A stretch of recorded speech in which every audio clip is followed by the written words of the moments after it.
Hello students, I am Anjali and today's topic is Mansabdari system. So now let's start. Mansabdari system. Akbar would not have been able to expand his army and maintain his hold over it without a strong army. For this purpose, it was necessary for him to organize the nobility as well as his army. Akbar released both these objectives by means of Mansabdari system. Under this system, every officer was assigned a rank, Mansab. The lowest rank was 10 and the highest was 5,000 for the nobles. Prince of the blood received higher mansabs towards the end of Akbar's reign. The highest rank a noble could attain was raised from 5,000 to 7,000, and two premier nobles of the empire, Mirza Aziz Kolka and Raja Man Singh, were honored with the rank of 7,000 each. This limit was retained basically till the end of Aurangzeb's reign. The Mansab system under Akbar developed gradually. At first there was only one rank. From the 40th rank, the rank were divided into two, Zat and Savar. The word Zat means personal. It fixed the person's status of a person and also the salary due to him.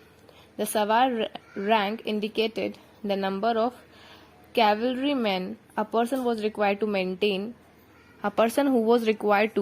as many Savars as his rank was placed in the first category of that rank. If he maintained half or more than in the second category, if he maintained less than half than in the third category.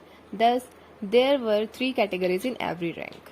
Great care was taken to ensure that the Savars recruited by the nobles were experienced and well mounted. For this purpose, a descriptive roll of the soldiers was maintained, and his horse was branded with the imperial marks. This was called the Dag system. Every noble had to bring his contingent for periodic inspection before persons appointed by the emperor for the purpose. The horses were carefully inspected and only good quality horses of Arabic and Iraqi breed were employed. Ideally, for every 10 cavalrymen, the Mansabdar had to maintain 20 horses. This was so because horses had to be rested while on march and replacements were necessary on time of war. Provisions was made that the contingents of the nobles should be mixed ones, that is drawn from all the group, Mughals, Pathan, Hindustani and Rajput. Thus, Akbar tried to weaken the forces of tribalism and parochialism. Only the Mughals and Rajput nobles allowed to have contingents exclusively of Mughals or Rajputs, but in course of time, mixed contingents became the general rule. The salaries varied. The average salary of the Savar was 20 rupees per month. Iranis and Turanis received a higher salary than Rajputs and Hindustanis, Indian Muslims. An infantryman received about 3 rupees per month. The salary due to the soldiers was added to the salary of the Mansabdar, who was paid by assigning to him a Jagir.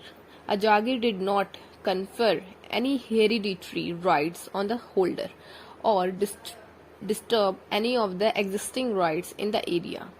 It only meant that the land revenue due to the state was to be paid to the Jagidar. The Mansabdari system, as it developed under the Mughals, was a distinctive and unique system which did not have any exact parallel outside India. The origin of the Mansabdari system can perhaps he tracked back to Genghis Khan, who organized his army on the decimal basis, the lowest unit of commanded being 10 and the highest 10,000, whose commander was called Khan.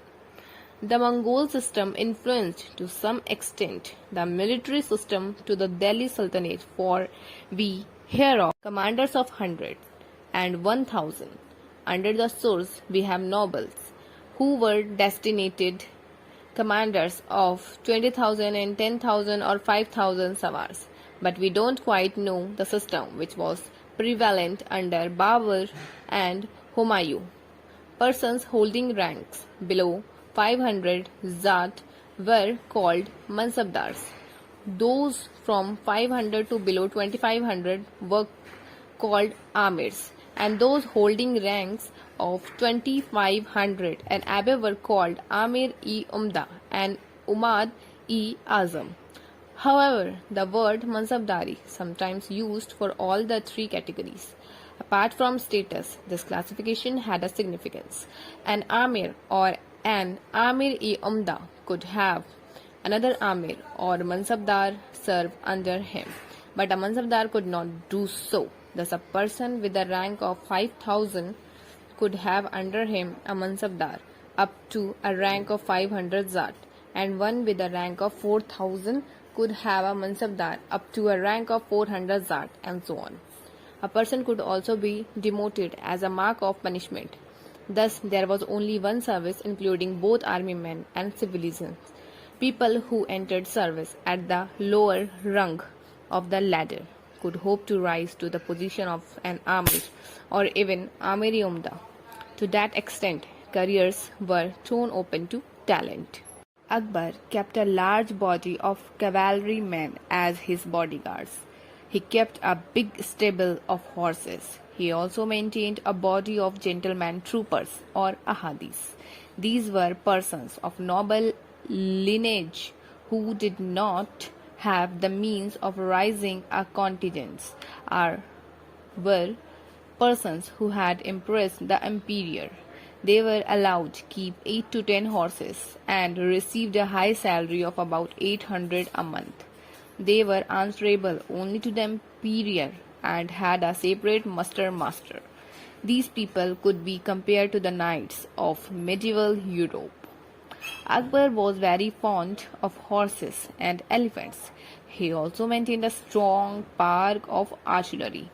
Akbar was especially interested in guns. He devised detachable guns which could be carried on an elephant or a camel. There were also heavy siege guns for reaching forts. Some of these were so heavy that 100 or 200 oxen and several elephants were needed to pull them.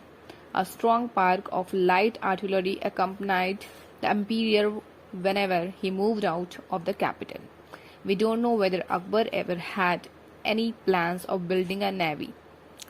The lack of a strong navy remained a key weakness of the Mughal Empire. If Akbar had the time, he might have paid attention to it. He did build an efficient flotilla of war boats which he used in his eastern campaigns. Some of the boats were over 30 meters long and displaced over 350 tons.